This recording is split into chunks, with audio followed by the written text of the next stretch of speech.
이것은 하나님께서 우리에게 주신 말씀입니다.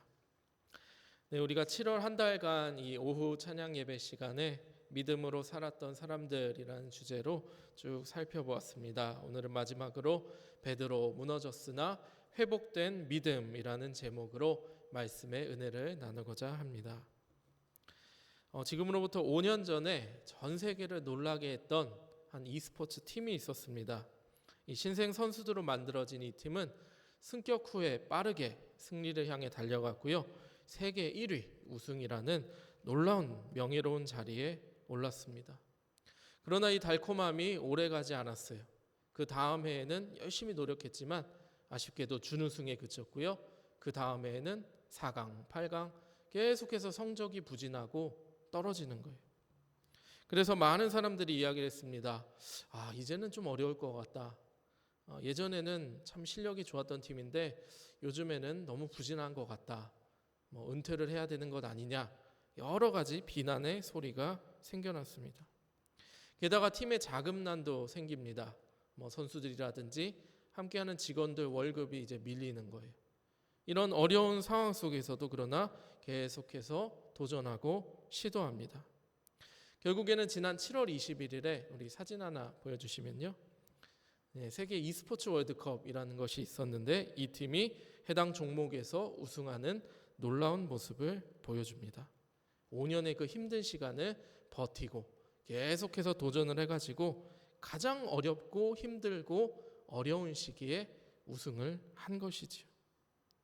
이 팀에 계속 남아있으면서 기둥 역할을 했었던 한 주장 선수가 이런 인터뷰 말을 했다고 합니다. 실패가 있더라도 결국 포기하지 않으면 일어날 수 있다.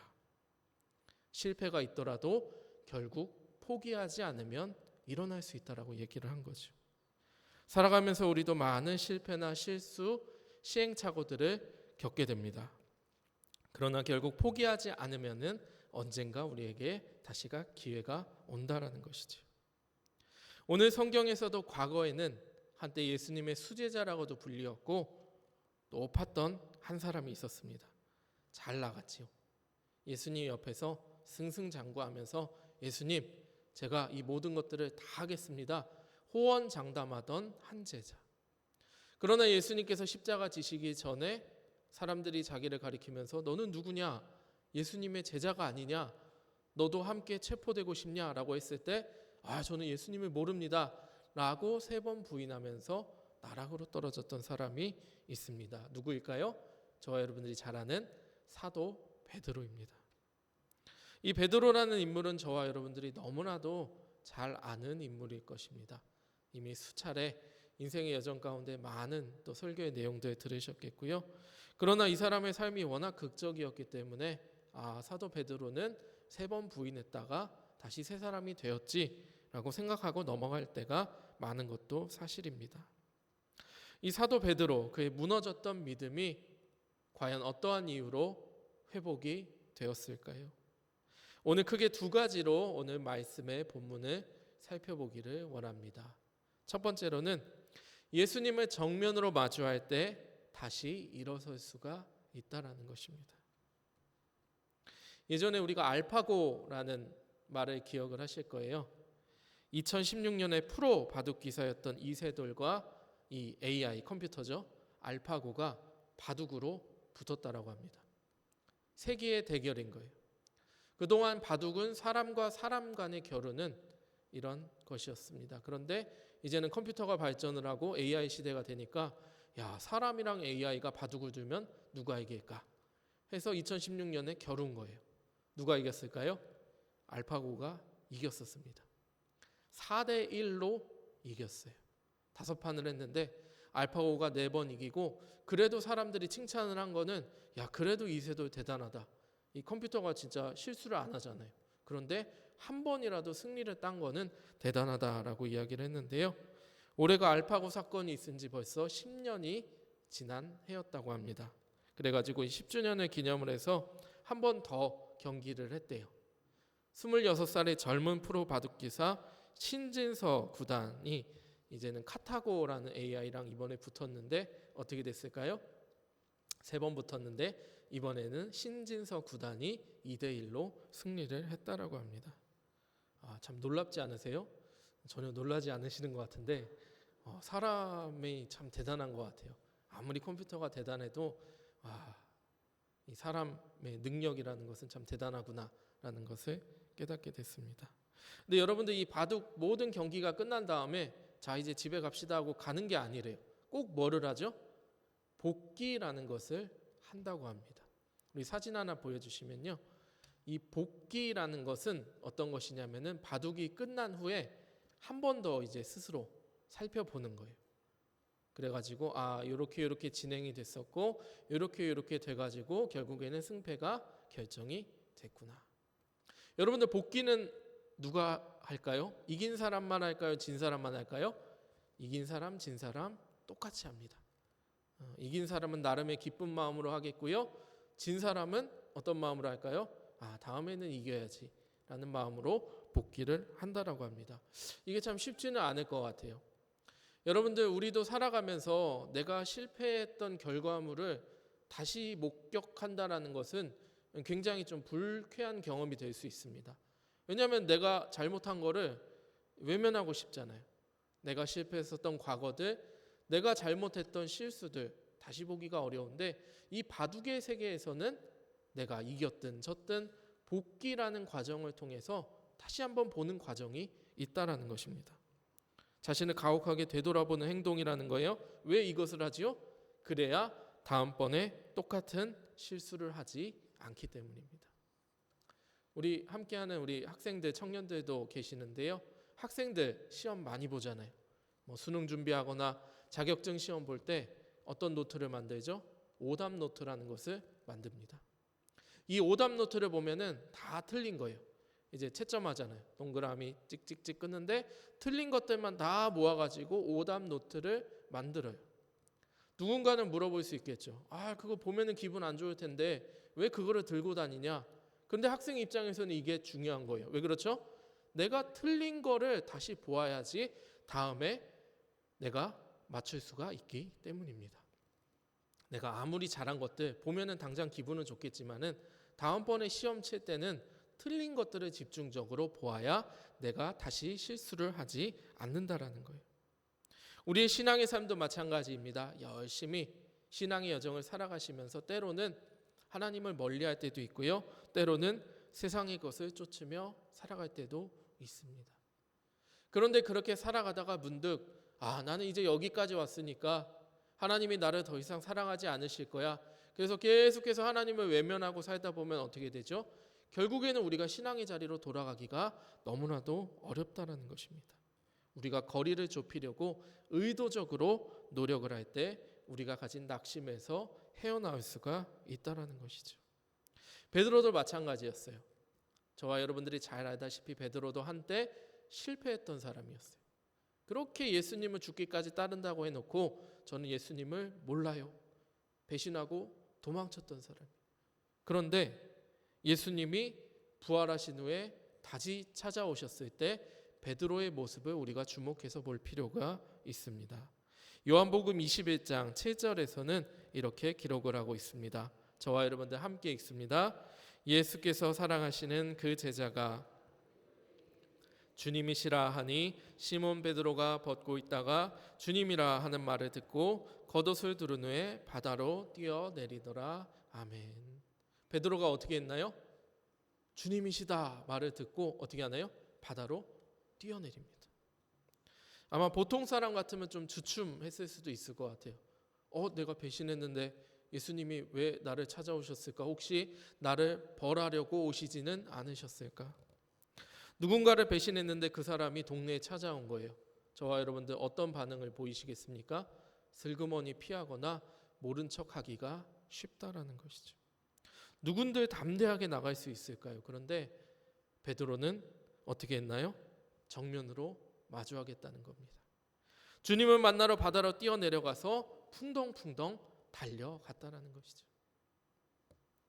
제가 대학교 다닐 때 인상 깊게 보았던 영화에 한 명대사가 있습니다. 이 영화 주인공이 초반에 자꾸 뭘 하려고 하는데 실패하는 거예요. 근데 그럴 때마다 그를 돕는 집사가 옆에 꼭 있었어요. 어느 날 크게 실패해가지고 집이 다 불타버립니다. 완전 망연자실해가지고 이제 바닥에 쓰러져 있는데 여전히 그 옆에 집사가 지키고 있어요.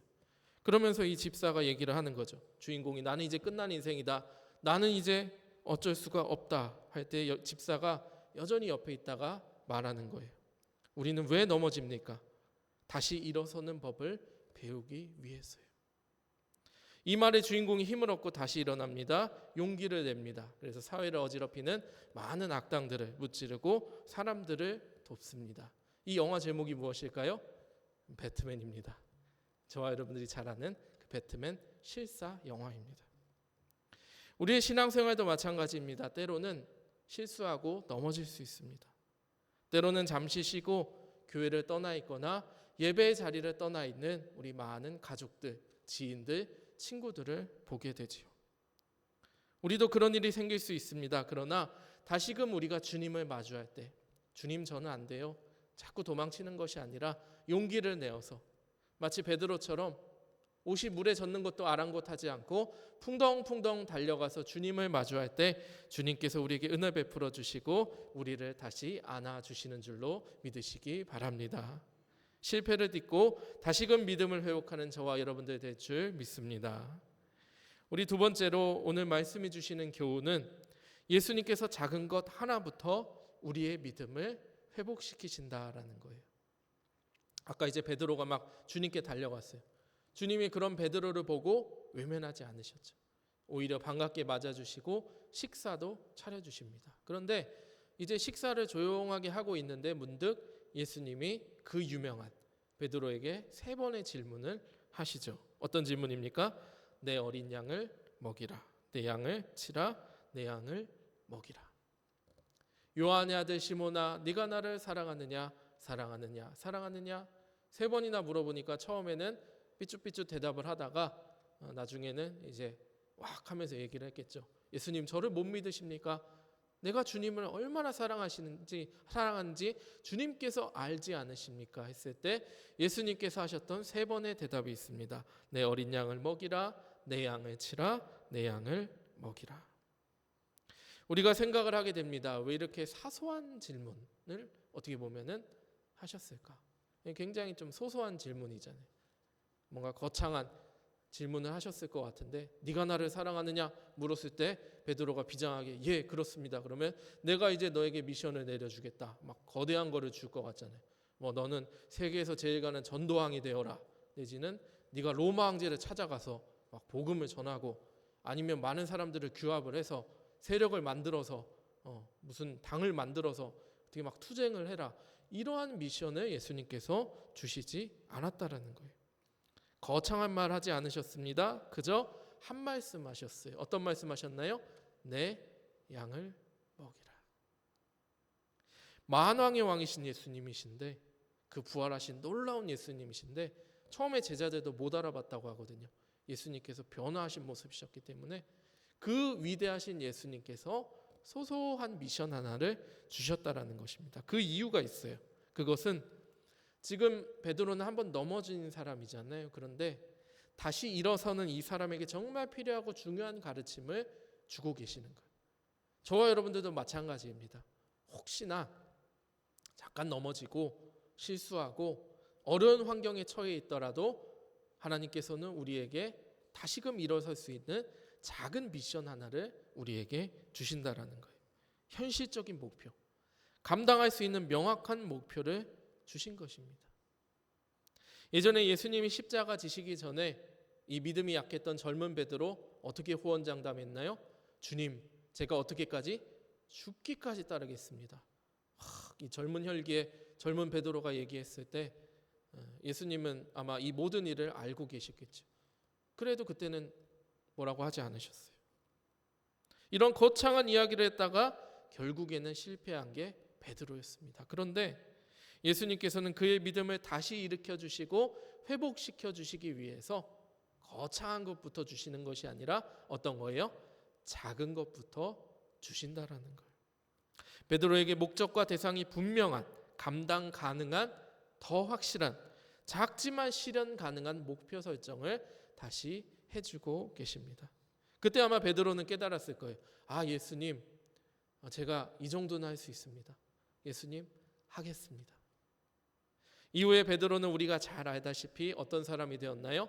초기교회 공동체를 이끄는 위대한 사도 베드로가 되었습니다. 부활하신 예수님의 여러 가지 관심사 있으셨겠지만 최고 관심사는 어린 양을 먹이라, 어린 양을 돌보라 하는 것이었습니다. 이제 예수님께서 모든 사역을 마치고 승천하시면 이제 제자들을 비롯해서 사람들이 남아있는 거예요. 그런데 이 사람들이 이제 어린 양을 돌보아야 하는 것입니다. 여러분들 이 양들이 어떤 양인가요? 어린 양이라고 했는데 진짜 양을 돌보라는 의미는 아니실 것이고 비유적 표현이죠. 누구를 돌보라는 거예요?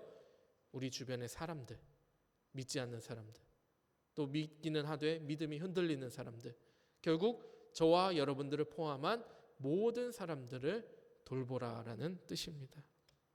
여러분들 어린 양의 특징이 있어요. 혼자서는 제대로 할 수가 없다는 것입니다. 우리 주변에도 어린 양이 얼마나 많이 있는지 모릅니다. 아니 저와 여러분들이 어쩌면 어린 양인지도 모르겠습니다. 스스로 자신의 인생을 해결하지 못하는 우리 인생이 예수님 보시기에는 어린 양이었다라는 것이죠. 혼자 다 할 수 있는 것처럼 우리는 살아가지만 결국에는 결정적인 순간에 넘어지고 결정적인 순간에 예수님의 도우심을 구할 수밖에 없는 존재다라는 것을 깨닫게 되는 것이지요. 이 굉장히 중요한 일이잖아요. 결국 온 세상 사람들을 돌보라라는 굉장히 중요한 일인데 어째서 이 베드로에게 맡겼을까요? 여러분들 사실 제자 입장에서 보면은 베드로보다 더 나은 인물이 있을 수가 있어요. 다른 제자들은 다 도망쳤는데 그래도 예수님 십자가에 달릴 때 사도 요한이라는 제자는 끝까지 바라보고 있었어요. 그리고 예수님께서도 이제 어머니 마리아를 맡기고 어떻게 보면은 사도 요한이 이 일에 더 적합할 것 같은데 예수님은 요한에게 이 말씀을 하지 않으시고 베드로에게 하셨다는 것입니다. 왜 그러셨을까요? 베드로가 이미 실패한 경험이 있었기 때문입니다. 실수해 보았기 때문에 그 어린 양들의 그 온전하지 못한 심정을 이해를 하는 거예요. 사랑하는 여러분들, 사람이 살아가면서 실패를 해봤다는 것은 엄청난 자산입니다. 내가 실수의 아픔을 알고 시련의 아픔을 알고 넘어짐의 아픔을 알기 때문에 다른 사람들을 이해하고 공감해 줄 수 있다는 게 얼마나 큰 은혜인지 모릅니다. 여러분들 아무리 잘난 사람도 예수님을 인격적으로 만나고 예수님을 믿게 되면 어떻게 되나요? 어린 양으로 변하는 거예요. 아, 내 힘으로는 안 되는구나. 내가 아무리 대단한 사람 같아도 주님 앞에서는 먼지 같은 존재였구나. 여러분들 그게 참 축복받고 좋은 인생이다라는 것입니다. 여러분들 강하지 않다고 부끄러워하지 않는 저와 여러분 되시기를 간절히 원합니다. 내가 돈이 많이 없다고, 내가 권력이 없다고, 내가 힘이 없다고 주저앉지 마십시오. 그게 무능력함이 아니라고 성경은 분명히 말씀합니다. 오늘 고린도후서 12장 9절 말씀 저와 여러분들 함께 읽습니다. 나에게 이르시기를 이는 내 능력이 약한 데서 온전하여 짐이라 하신지라. 그러므로 도리어 크게 기뻐함으로 나의 여러 약한 것들에 대하여 자랑하리니 이는 그리스도의 능력이 내게 머물게 하려 함이라. 아멘. 스펄전 목사님이 이 고린도후서 12장 9절의 성경을 묵상하시면서 이런 말씀을 하셨다고 합니다. 지금 자신의 연약함에 대해 애통하고 계십니까? 담대하십시오. 하나님이 당신에게 승리를 안겨주시기 전에 먼저 자신의 약함을 의식하십시오. 당신을 비우는 행위는 바로 하나님의 것으로 채워지기 위한 준비 과정입니다. 당신이 그렇게 풀이 죽어 있는 것은 곧 되살아나기 위한 예비 단계입니다. 담대하십시오. 우리 서로 축복하시면서 함께 인사하실까요? 담대하십시다. 함께 인사하겠습니다. 담대하십시다. 담대하십시오. 전문가들에 의하면 사람이 담대해지지 못하고 자꾸 좌절감에 빠지는 이유가 목표를 너무 크게 잡아서라고 합니다. 예를 들어서 다이어트들 많이 하실 텐데요. 와, 나는 한 번에 30kg를 빼겠다. 여러분들 그런 분들 보신 적 있으세요? 없다라는 것입니다. 물론 가끔 계실 수는 있어요. 그분은 굉장히 독하신 분인 것 같습니다. 그런데 대부분 내가 한 번에 30kg를 빼겠다? 거의 실패합니다. 오히려 내가 조금씩 하루에 0.3kg씩 빼겠다. 내지는 하루에 내가 밥 한 숟가락씩 안 먹겠다. 내지는 내가 6시 이후에는 야식을 안 먹겠다. 이런 사소한 것부터 설정을 하고 목표를 지향하는 사람들이 결국엔 어떻게 되나요? 그 꿈을 이루게 된다라는 것입니다. 신앙의 목표도 우리가 잘 설정하는 것이 중요합니다. 어떤 분들은 내가 이제 기도의 용사가 되겠습니다 하면서 내가 이제 기도 하루에 막 3시간, 5시간, 10시간씩 하겠습니다. 여러분들 근데 그렇게 목표를 잡다 보면은 잘 안 돼요.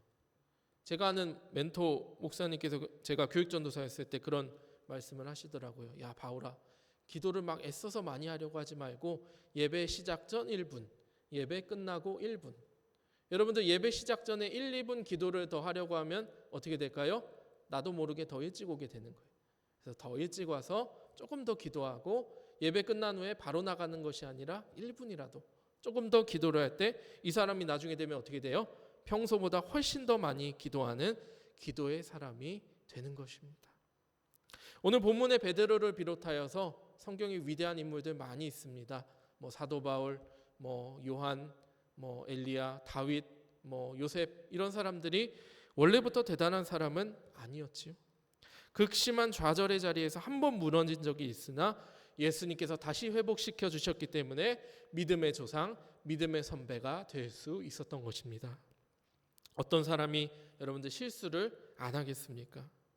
여러분들 혹시 여러분들의 삶의 자리가 어렵고 때로는 주저앉고 싶고 내 삶의 자리가 무너진 것 같고 내 믿음이 조금 약해진 것 같다라고 하면 오늘 2가지 말씀 꼭 기억하시기를 간절히 원합니다. 처음 예수님을 마주할 때 회복의 은혜가 일어나고요. 2번째로 작은 것부터 세워나갈 때 믿음의 회복의 역사가 일어날 줄로 믿습니다. 그리고 마지막으로 우리 예수님 저와 여러분들에게 말씀하십니다. 마지막 19절, 오늘 본문 19절 하반절 저와 여러분들 함께 읽습니다. 이 말씀을 하시고 베드로에게 이르시되 나를 따르라 하시니 아멘. 참 이 말씀이 은혜가 되는 것 같아요. 예수님께서 자 이제 너의 믿음 내가 회복시켜 주었다. 다시금 일어나라. 소소한 목표부터 시작해라 하시고 그냥 우리를 툭 던져놓고 가시면은 우리 마음이 좀 섭섭할 수도 있었을 것 같아요. 그러나 예수님께서는 어떻게 말씀하십니까? 나를 따르라. 우리의 대장 되시는 예수님을 따라가는 저와 여러분 되시기를 간절히 원합니다. 여러분들 결국 예수님께서 하신 행적을 보면요. 베드로가 찾아간 것이 아니었어요. 누가 먼저 찾아오셨나요? 예수님께서 찾아오셨어요. 저와 여러분들의 무너지고 힘들고 어려운 삶 가운데 주님 어떻게 해야 합니까? 낙망하고 있을 때 누가 먼저 우리의 삶으로 뚜벅뚜벅 걸어오셔요? 예수님께서 우리의 삶으로 걸어오신다는 것이. 그리고 우리에게 말씀하십니다. 나를 따르라. 때로는 우리는 사람이기 때문에 또 넘어지고 또 실패할 수도 있습니다. 그러나 그때마다 우리는 깨닫게 됩니다. 내가 시몬 베드로였구나. 그런데도 우리 주님 또 찾아오시고 나를 일으켜 세워주시는구나. 여러분들 우리도 베드로처럼 다시 일어나서 믿음으로 살아가는 저와 여러분들이 되시기를 간절히 원합니다. 우리의 남은 인생 여정들 이제는 하나님 보시기에 더 멋지게 더 힘차게 더 승리하는 삶을 살아가시기를 원합니다. 그래야 해서 예수님을 온전히 따라가는 주 예수 그리스도와 동행하는 아름다운 인생 살아가시는 저와 여러분들 되시기를 주님의 이름으로 간절히 축복합니다.